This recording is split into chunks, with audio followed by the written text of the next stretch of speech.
So Nelson Mandela once said, education is the most powerful weapon which you can use to change the world. And yes, we can change the world through education. As always, October 11th is a day that has been marked for the celebrating the education of a girl child. As we mature in life, we know and we've heard from our parents that previously many are the concepts of beliefs that a woman's place is basically three calls of a woman, and that is to be given in marriage, to give birth, and to take care of the house. Those are the three core values that is of a woman, nothing more, nothing less. But as we age, as we grow, we realize that women has the capacity of achieving things more. Women are by nature influencers, they are multipliers. And today we are here at the Maoli School in Ho to celebrate the International Girl Child Education Day. And we've met with various other secondary schools representatives where we have come with various speakers to equip them, challenge them that yes, we are ladies, but we are more than the three core values that have been in existence for many years. I want to share with you some basic principles that as a girl child you can use to guide yourself as you journey to achieve whichever goal you have set before you. When I was growing up, so many things to become.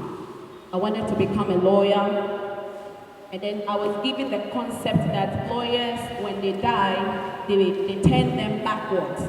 So that frightened me, and I changed my profession. And then I wanted to become a pilot. And they were like, a pilot? When are you going to go to school? You have money it takes to become a pilot. Then I changed the profession again. Then I said I wanted to become a newscaster on the TV. And I used to work.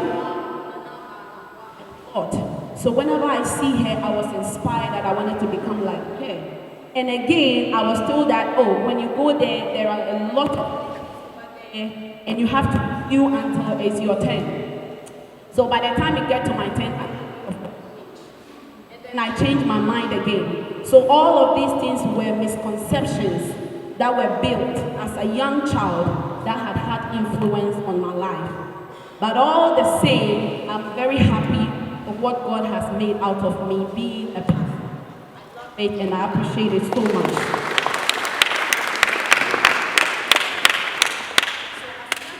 I want to share with you some 12 principles that will help you to guide you as you journey. The first one is God your priority as a girl. Give God the first place in your life.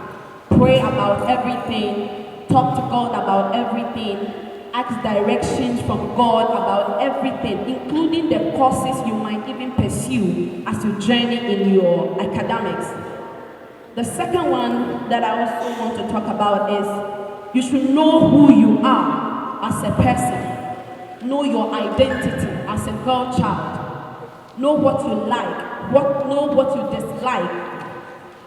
And don't be ashamed of your identity. Do not be ashamed of your complexion.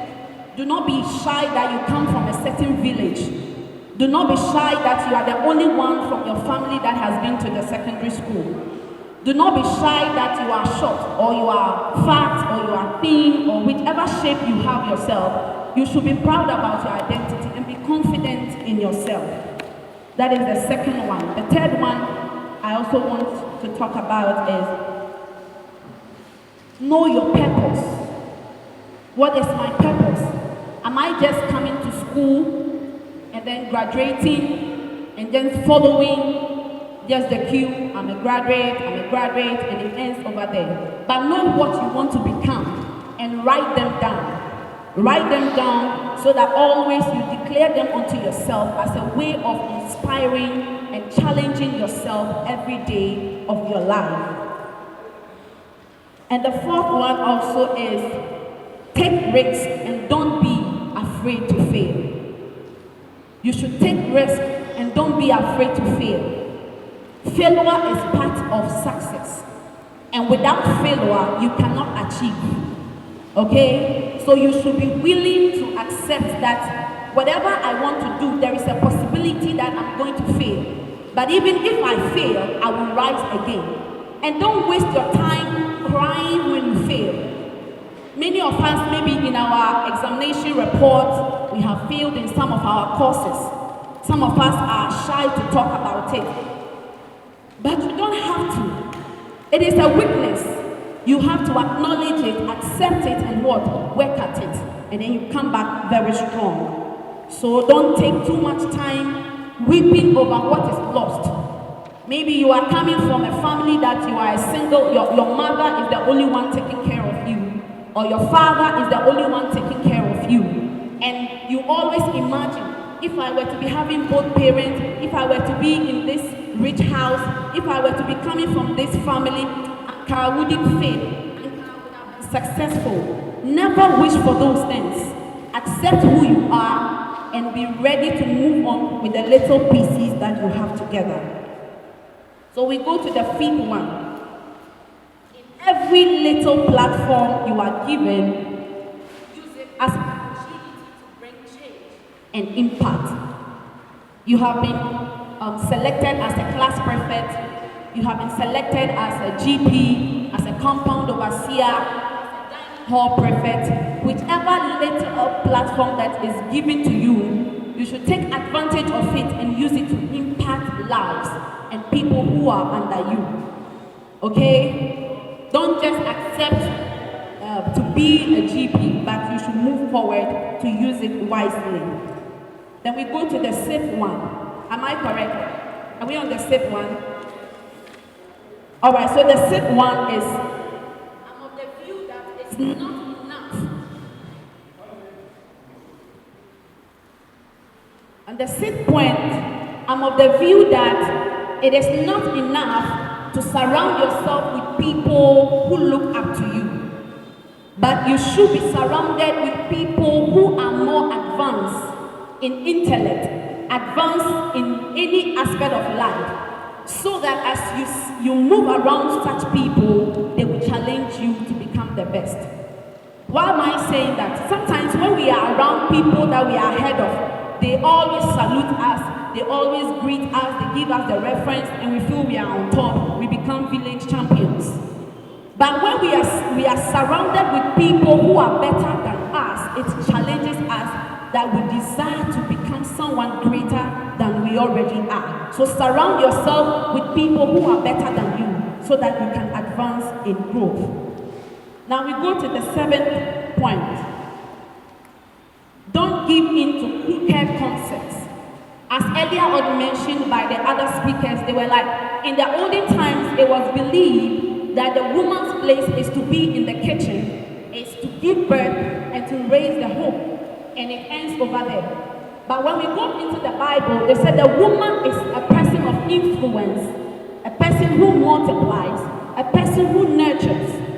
So you should not give in, you should not succumb to any culture, belief system, that in this culture, women are not supposed to do this. And that takes me to the book of Corinthians. And Paul wrote a letter to the Corinthians and was telling them that a woman is not supposed to be a leader. And that particular passage has limited a lot of women in standing up in ministerial positions in our churches. Okay? But when you do a deeper study about the background, the reason why Paul said women should not be given position was that it was of the view that women talk too much and they lack knowledge at that time. So if they allow them in the discussion during the service, they will interrupt the service and make it prolonged without achieving the target. So the aim was that when you go home, you should allow your husbands to educate you and to teach you. But it doesn't end there. After that is being done, you can come out in the open and speak your mind. Okay? I was just about to say amen. Okay, so number 8, that takes us to number 8. Make time to have fun. And if I talk about fun here, good fun, not the bad fun. You can have fun. Don't be too serious with your life. Don't be too much involving in it, and you don't have space to even take care of your health. So you have become so busy that you don't eat on time, so your health is affected. When you achieve, how will you have the health and the strength to implement So you should have good fun. When you go home, make friends, form reading groups, study groups. In fact, challenge yourself, okay? Challenge yourself. Don't be too much glued to the TV, to other things that will not benefit you. So you should also make time to have fun in a good way, because success cannot be achieved at a goal.